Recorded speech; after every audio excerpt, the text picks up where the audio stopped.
It almost seems unfair to give a preacher this gospel on a weekday homily. Right? There's like 5 different homilies going through my head this morning, but in prayer, the just the word attention kept coming, and seeing attention. You know, we all need attention to be like as humans. We want attention. We need attention, and we see with little kids, it comes off so much more like unabashedly of them expressing when they're not getting attention. Yesterday being at home, and you know and little Luke was, I got kind of caught up in doing emails at one point. I was on the couch, and you know at one point Luke came in, and I'm kind of doing emails there. He grabs my finger. He just says play, play, play over and over and again until I went on the floor with him. He was craving that attention. He unabashedly like making me known of it.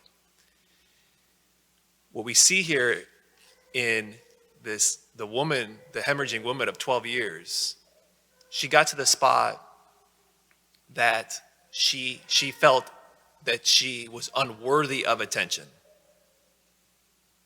With the being unclean, with the Jews, with blood and being unclean, she was used to, imagine the 12 years of being put aside, of not receiving attention, to not getting attention, and then to the frame of mind that she must have been in, which comes out even when she sees Jesus. What does she say? It's like, let me just touch his garment, so that, like, I know it's not even a thing of where he would give me attention.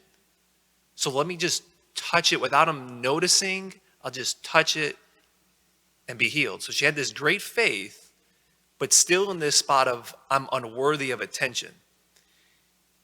And of course, Jesus, the text says that the power, it came out of him.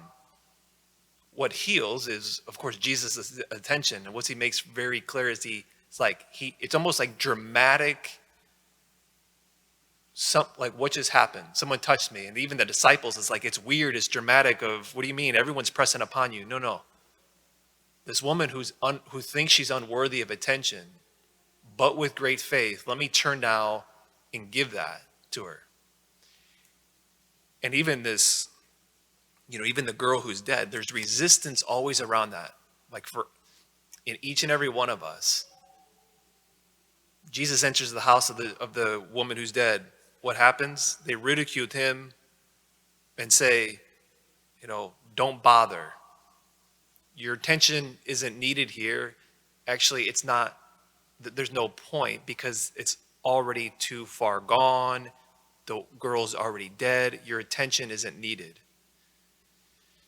Where in our hearts, right, do we have that tendency to even say, like, okay, too far gone, it's too tiny, there's no bother here, Jesus doesn't want to bother here, the attention, or I don't allow Jesus to give attention to this spot.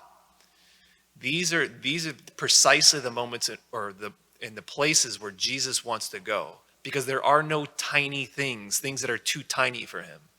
There are no things that are too far gone for him. Maybe it's especially those deadened spots that might even, we hear the voices of ridicule that actually went straight to Jesus even. They ridiculed him. What does he do? The text says simply, he put them all out. All the voices of ridicule, all the thoughts of, well, not that thing, to not bother, or unworthy of attention here, this area is unworthy of attention. He put them all out. Why? Because it's the very attention of God that brings about transformation. It brings about healing. It brings about renewal. And so I think of us, we see so much of this in our culture and our world today, just crying out for what? Attention. And that's not like we can think, oh, that's a bad thing. No, it's what every heart, like we need that. But we need we need the attention of Christ that heals. And so, certainly for me and for us today, is to notice on where maybe those spots are for us.